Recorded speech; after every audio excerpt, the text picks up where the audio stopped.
The spirits came up and gathered round.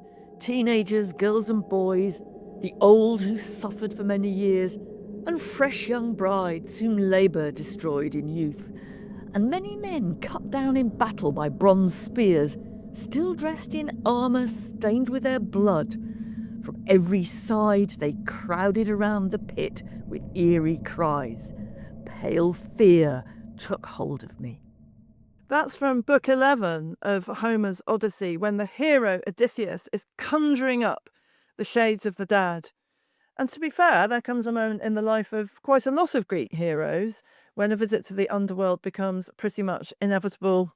Odysseus, but also Hercules, Orpheus, Theseus, and others make the trip. And not just the boys, actually. Not just the boys. There's at least one. There's Psyche, a human princess who makes the journey to the underworld and comes back alive.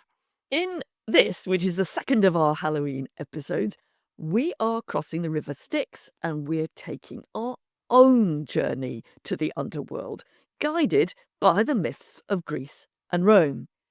We're going to meet some ghosts, of course, but we're also asking, what exactly was the underworld? Is it different to the heaven and hell of modern Christianity? How do you get your way around it, and how do you get out again? We've got some good company. We're going to meet some muscly heroes who went down to the underworld, but also the god Hades, who presided over it, his wife Persephone, and the many-headed dog Cerberus, who guarded part of it. But we'll see there's a lot more at stake than just the terror of meeting some ghosts. Facing and surviving an encounter with death was seen to be a turning point in a hero's life. The moment where they come to understand themselves and their purpose. From then on, it may not be quite plain sailing, but at least they know broadly where they're going. This is Instant Classics, the podcast that uncovers the ancient stories that still shape the modern world. I'm Mary Beard. And I'm Charlotte Higgins. Each week we dive into the myths, the dramas, and the characters of the classical world to discover what they still mean to us now. This episode, a trip to the underworld.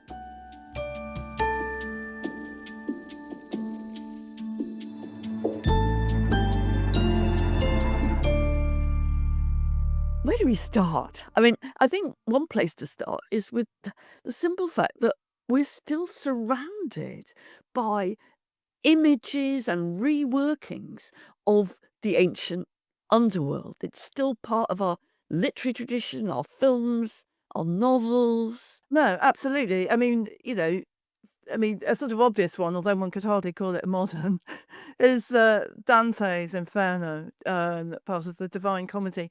And the whole idea of Dante's Virgil, Dante's journey to the land of the dead, guided by Virgil, who's one of the authors we're going to talk about today, is it's one of the fundamental moments in European literature, and all the way up to one of my favourites. Actually, I adore the novels of Philip Pullman, and his characters visit the dead. Lyra and Will visit the land of the dead, and Philip Pullman's Land of the Dead, I'm sure he would be the first to say, would be absolutely impossible imaginatively without the classical ideas of the land of the dead, without specifically Homer and Virgil. But if you go a bit more pop, Charlotte, there's the West End musical Hades Town, and I've just picked up, I haven't really got into it yet, R.F.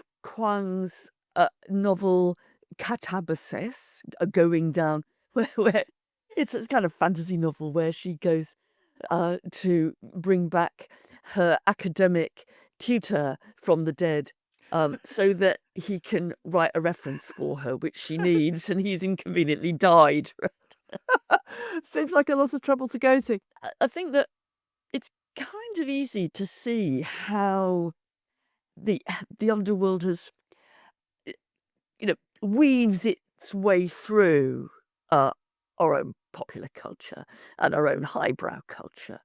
But I think the question for me is, does that modern image that we have of the ancient underworld, Hades crossing the River Styx and all that kind of thing, how far is that like what the real ancient vision of the underworld was? That's trickier, I think. What I find amazing is that we still want to say what was the ancient view of the underworld. And I suppose I've fallen into that trap already a bit. When we know that the ancients had as many different views about what happens to you after you die, as we do, but we've got this kind of image that they all thought this about what happened after you were dead. Um, and people are so sure that there is an ancient version to be grasped, that what is amazing is that some very well-respected academics waste their time actually going through all the different accounts that the different ancient authors give of what a visit to the underworld was like. And then, believe it or not, they try to draw a map of it. This is where the River Styx was, and this is where the groves were. This is the Elysian fields. Now, and I think that to some extent, before we get any further in this, we've got to accept the fact that the underworld is a very fuzzy place. You can't map it, and if you try and you go through these accounts of different heroes going down there, like Aeneas in Virgil's epic poem, the Aeneid, if you start to say, well, where did he go next? I'm afraid you end up, well, it's frankly a bit ridiculous. I mean, you've got this, you have to say, I want to think how they picture this in big terms, not in go to the River Styx and then turn left kind of style, which is, I'm afraid, a lot of what you find. I mean, the crucial thing is no one's ever been there because, guys, it doesn't actually exist, much as we would like to imagine that it does. But there are sort of commonalities. There is an idea that there's a river that you cross, the River Styx. There is an idea that this place is ruled over. It's both called Hades. Well, it has different names, this underworld, doesn't it? It's Hades, it's Erebus. It's ruled over by the god Hades, who's the brother of Zeus, and his wife Persephone, who has her own elaborate myth about how she got there, because she did not start out as queen of the underworld. She's sort of enticed there or seized and captured and made to be queen of the underworld. And, all the dead end up there. We hear in various accounts that sort of the kind of gory punishments of some of the really, really wicked people, and the famous ones are kind of Tantalus is tantalized by delicious fruits that hang above his head, and delicious things that lie at his feet, water that lies in a pool that lies at his feet, and he can't. Every time he tries to reach a plump fruit or bend down to take a draught of water, these things sort of slide away from him, so he's constantly tantalized. Or Sisyphus, who tries to roll. Whose punishment is to roll a huge boulder up a mountain, but he can never, ever, ever get it down the other side. So there are we have these sort of like, not exactly fixed points, but I suppose if you say what's the underworld like, I would definitely think of the River Styx, Hades and Persephone, and these a couple of these sort of really dreadful punishments, and then a whole load of wraith-like ghosts who are the countless, numberless dead, as the poets say, like the numberless leaves falling in the autumn from the trees, like the sort of infinite number of ghosts. And there is a sense that there is sort of rules underlying all this, that you can't get across the River Styx unless you've been properly buried. Quite a lot of the accounts of the underworld in ancient mythology have the unburied dead still waiting a certain length of time before they can be allowed to cross over into the underworld. And I think it's interesting. I mean, I know I've just said that there is no single version of what the underworld is or what you have to do to get there safely when you die. But it is interesting, I think, that outside the realm of stories, and we're going to come on to some of the best ones in a minute. If you are an archaeologist and you're digging up Roman skeletons, you will quite often find in the mouth of the skeleton a coin. And that is put there because of the idea that Charon, the guy who is going to row you across the Styx to get properly into the underworld when you've been buried, he needs a fee.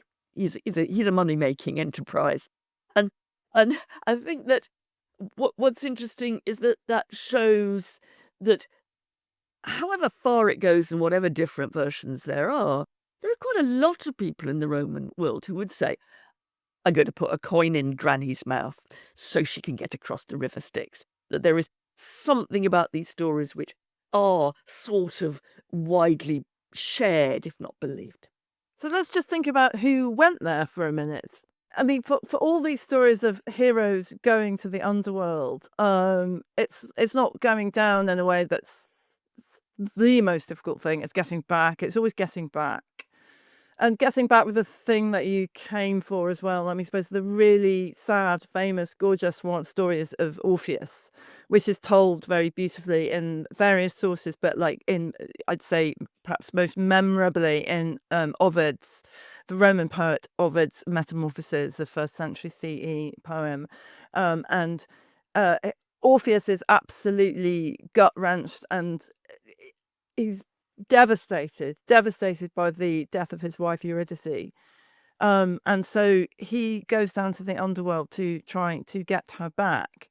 And he almost succeeds because he plays his lyre, his plucked musical instrument so beautifully and sings so gorgeously that he sort of enchants the rather grim-faced, ghastly king of the underworld, Hades, and his wife Persephone.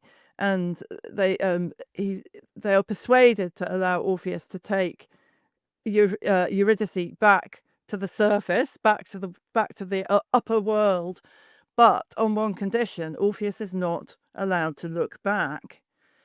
So he gets he is playing his musical instrument, climbing up to the sort of place where you can reach the surface of the world again, and he almost gets there, and at the very last minute he looks back and to check that Eurydice is behind him, and that's it. She's gone. She's pulled back down to the underworld, and he'll have to wait till he dies to see her again. I can't resist saying that there's a wonderful riff on that story in a poem by Caroline Duffy, who describes, evokes Orpheus going down to get Eurydice and the whole condition about how he shouldn't look back. And in Duffy's version, Eurydice is heartily relieved when he does look back because she doesn't have to go up back to the real world with the bloke she doesn't much want to be with. That is a fun poem. That is a fun poem. And Hercules, Hercules is the greatest hero of all time, and he goes, not once but twice, because one of his labors is to capture the many-headed, terrifying dog Cerberus, which he does. And then on another occasion, he goes down to fetch back his mate's wife Alcestis, which is the subject of a beautiful play by Euripides called Alcestis. Theseus goes down, almost gets stuck there. Theseus, with his mate Pirithous, is trying to abduct the queen of the underworld. Amazingly enough, that goes really badly, and they do not succeed in doing this. But Theseus manages to get back eventually. And then one of my favourites actually is Psyche. This she's a woman, and she goes down there. This is in The Golden Ass, a so-called novel by Apuleius. It's a story told within this so-called novel, ancient novel. And she's trying to find the lover that she's mislaid, Eros or Cupid.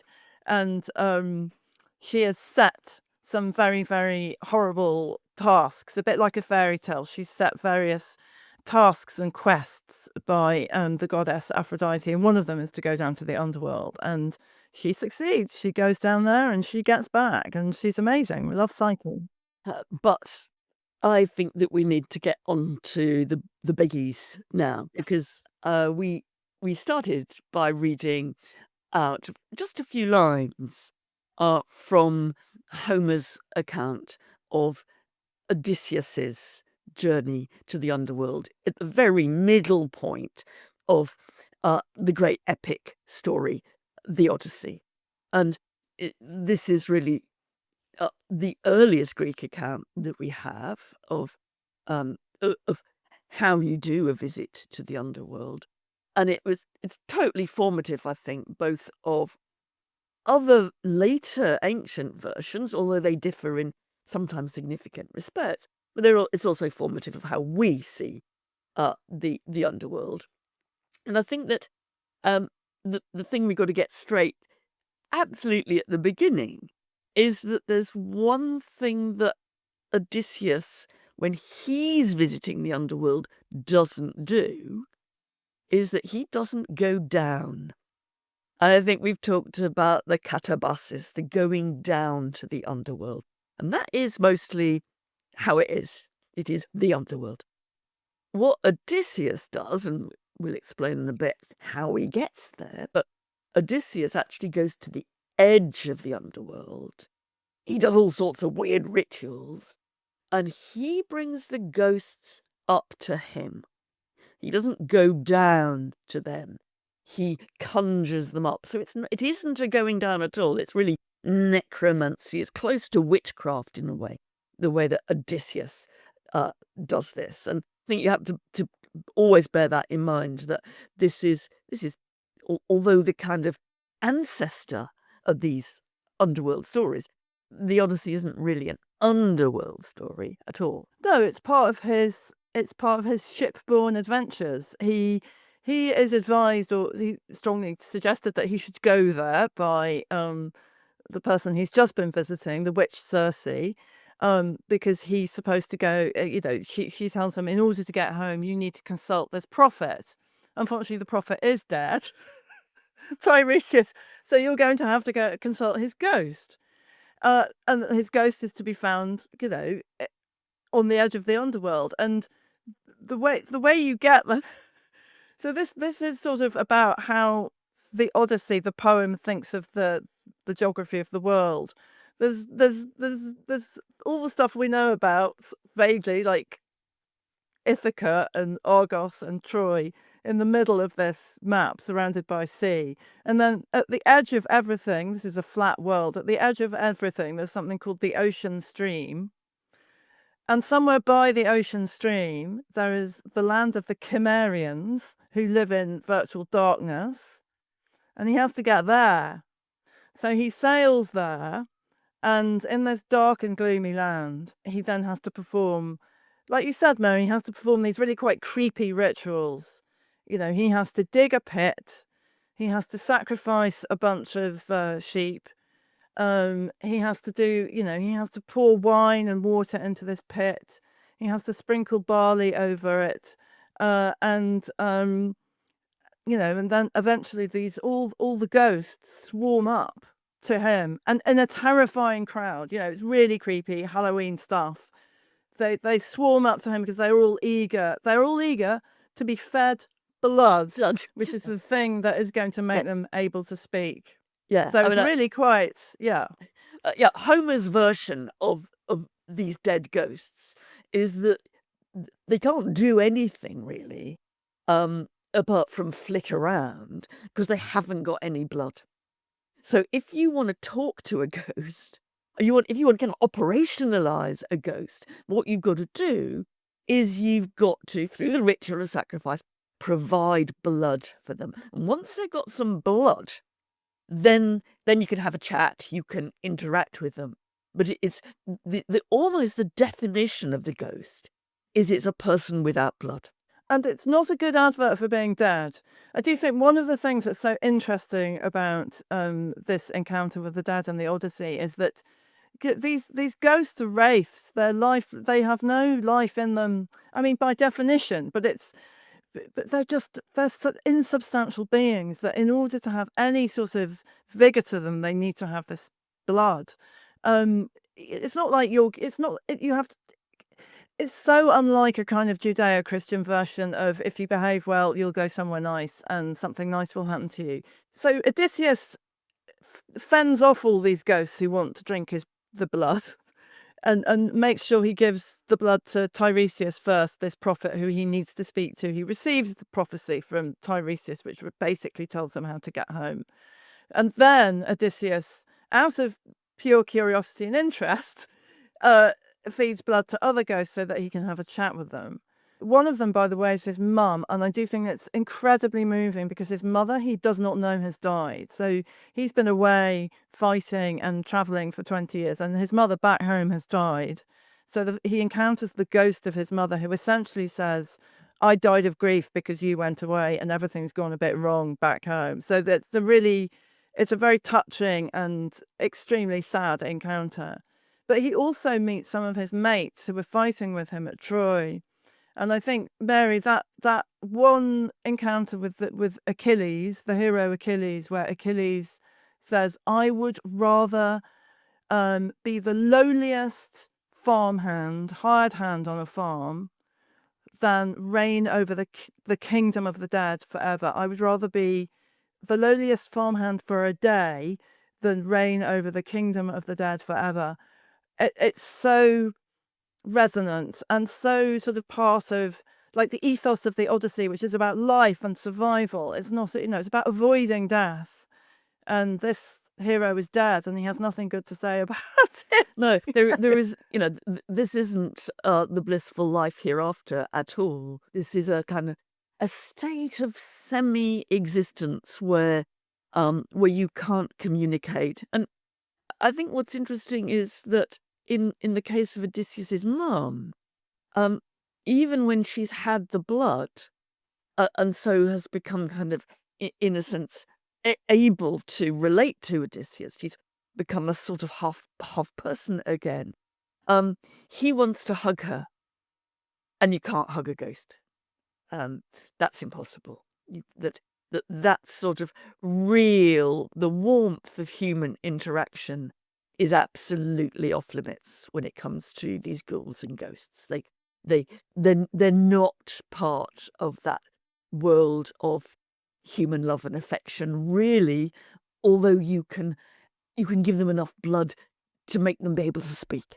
And although, Homer doesn't speak in these terms, the poem doesn't exist in these terms of sort of powerful inward emotion. I think for us reading it, it's a really powerful encounter because, it seems so full of the longing to speak to the dead, the longing to encounter the dead, to speak to your mother one last time, but then you cannot kind of embrace her, you can't touch her.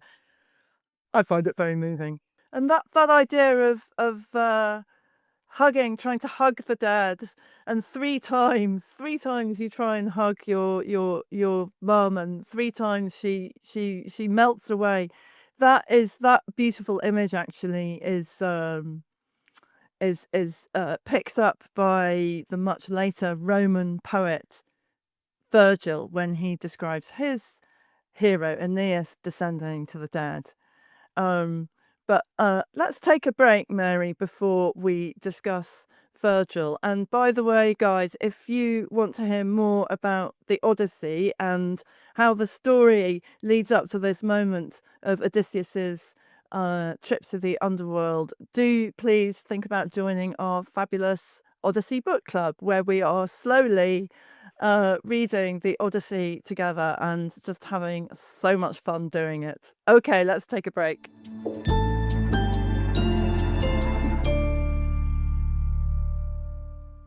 Welcome back, everybody. We're now going to fast forward more than 700 years to ancient Rome at the end of the 1st century BC.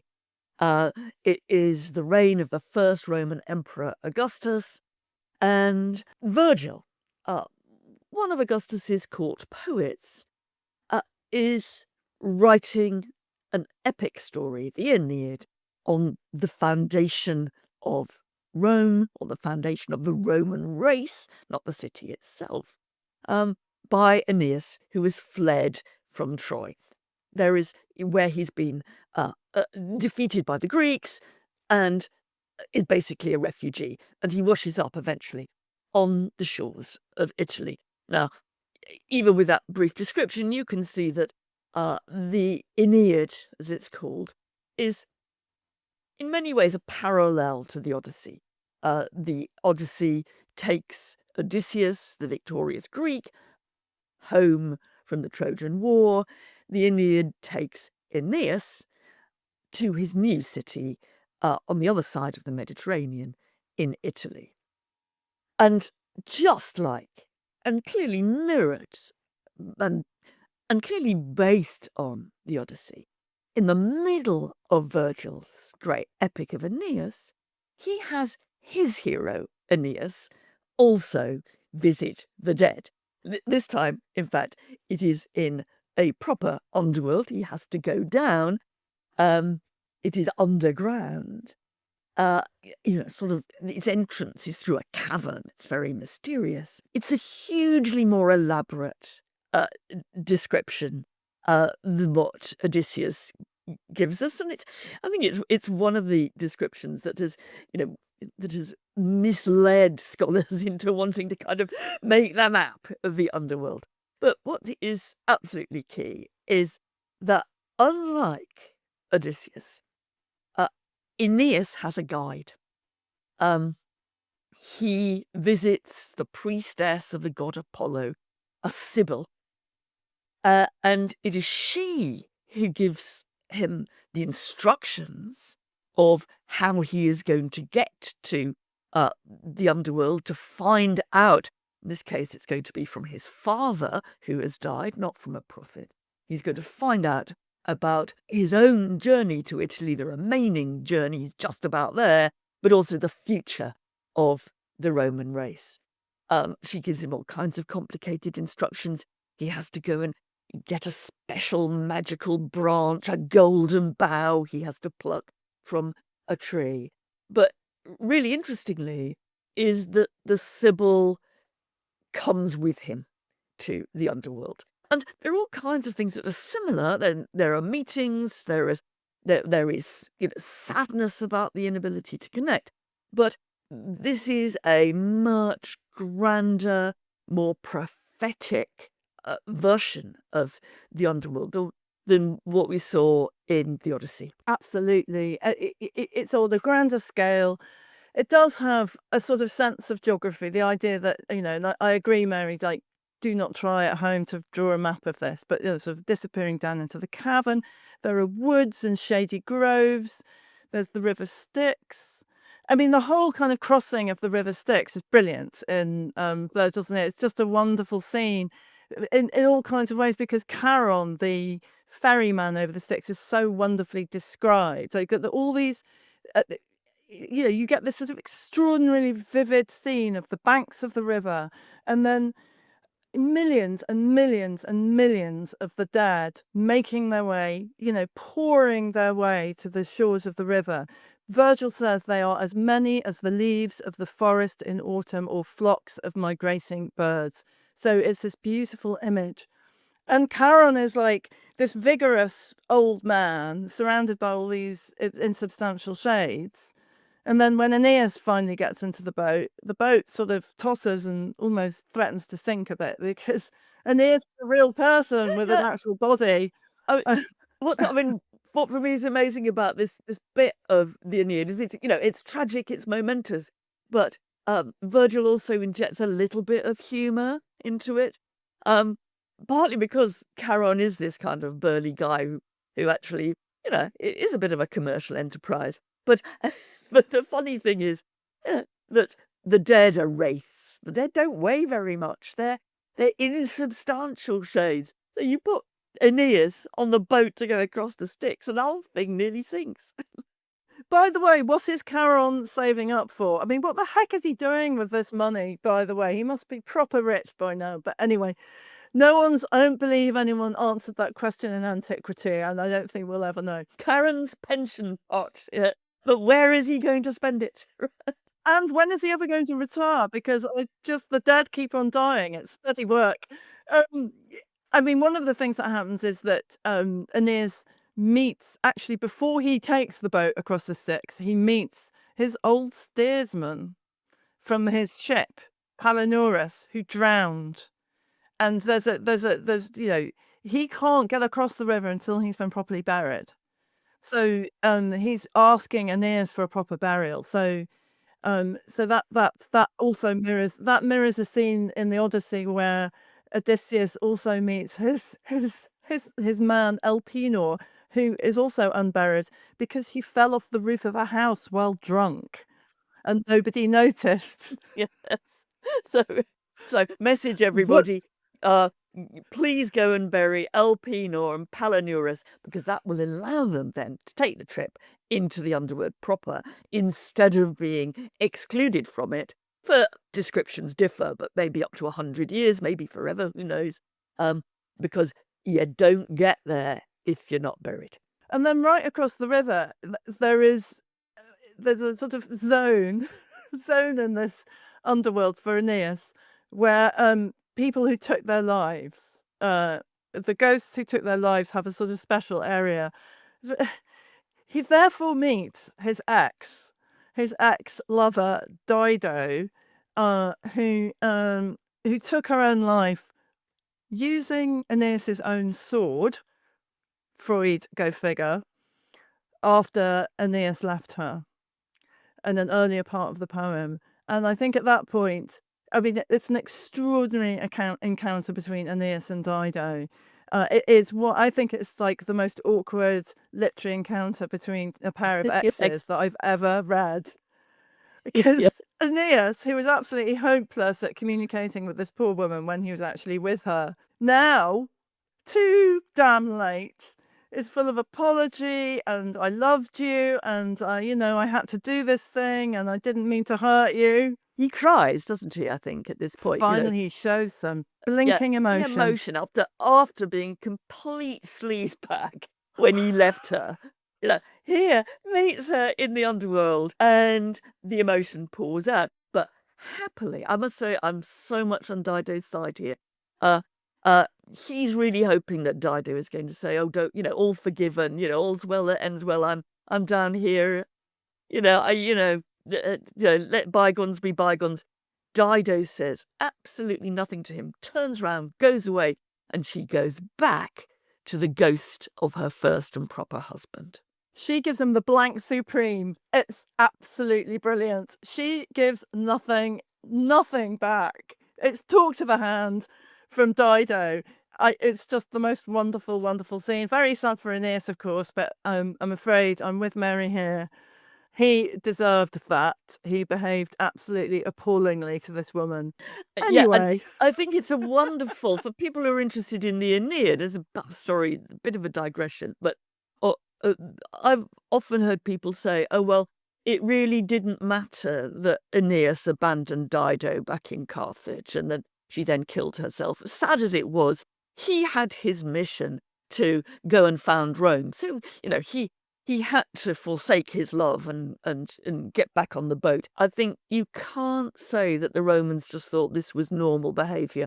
Once you have read this bit when they meet together in the underworld, we know that what Aeneas had done was not good. He was a love rat. There's love rat. simply no doubt about it. Love rat. So yeah, he gets his comeuppance there. And then in this weird geography, there's another river, but this one is full of flames, confusingly, and there's some kind of weird fortress behind it that he's not allowed to get into. The Sibyl explains to him this is where the truly evil people are punished. So there's a sort of vision of a kind of grotesque area that they can't get to and don't want to. I mean, it's terrifying.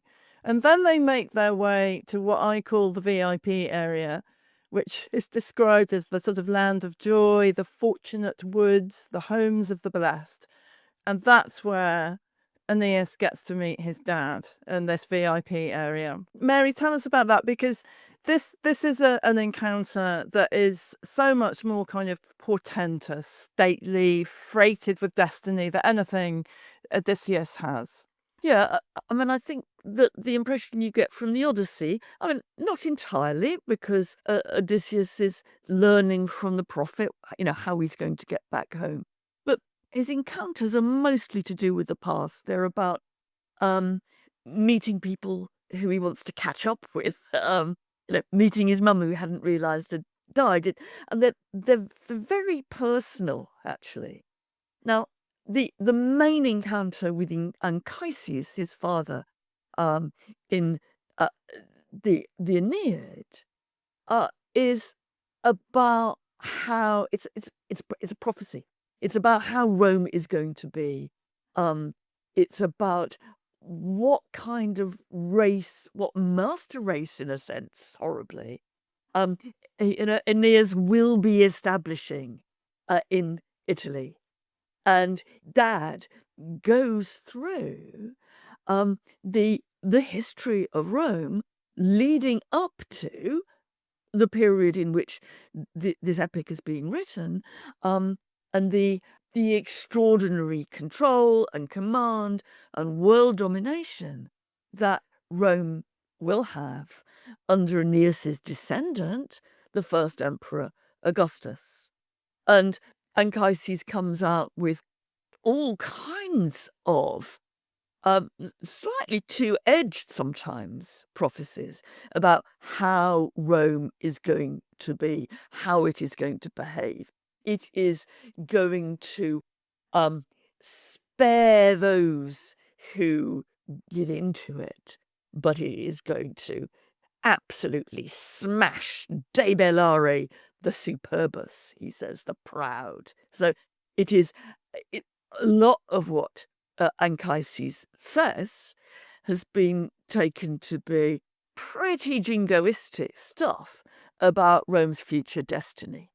Absolutely. And I think what you're saying there, Mary, just reminds me again about how this scene of going to the underworld at the center of the poem, how central this is, metaphorically as well as actually, about where it brings together all this stuff about where Aeneas the hero has been and where he's going to go, and not just him but the whole sort of future destiny of Rome is centered in this descent to the underworld, in a way that doesn't really happen in the Odyssey. It's a very different kind Yeah, of no. flavor. And there are personal bits, like the Dido encounter in the Aeneid's version of the Underworld, but those are rather overplayed by um, the grand prophetic national destiny that Aeneas is learning about from his father.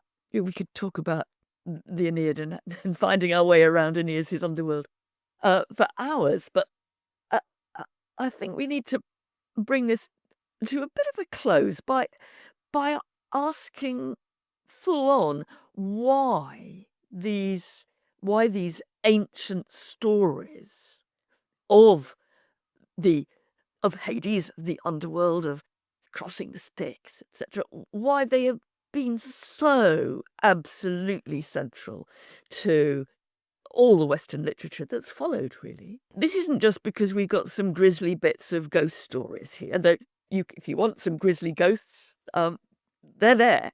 But there's something more to this, isn't there? What's driving our interest here? I mean, the idea of the encounter with death, it's two things maybe. The encounter with death, I mean, as a concept, as a kind of rich and terrifying concept, and also the encounter with the dead.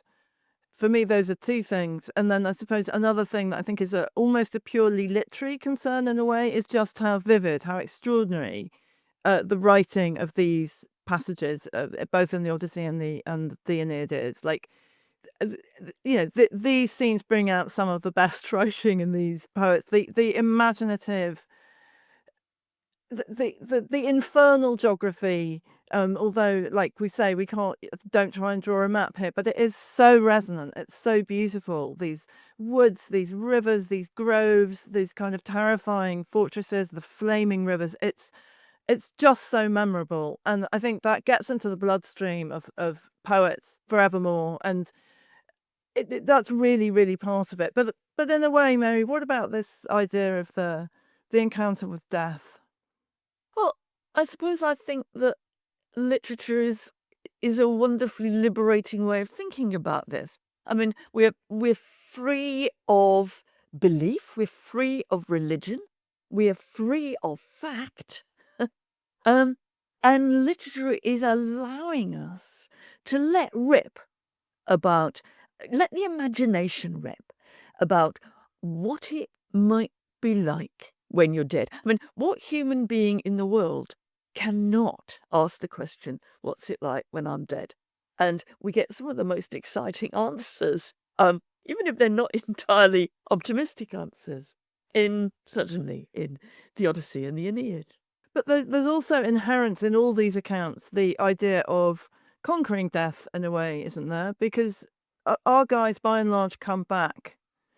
They get to see the dead, the realm of the dead, but they come back alive. And is there sort of a wish fulfillment there about the human desire to conquer death? I don't know whether I find that optimistic or not, because I think that the only people who do this, the only people who go down and come back again, are a hand-picked small group of heroes, not like us. So not your ordinary people like us. We don't go down to the underworld and come back again. We're, one of the millions and millions of shades, who are just waiting for something to happen.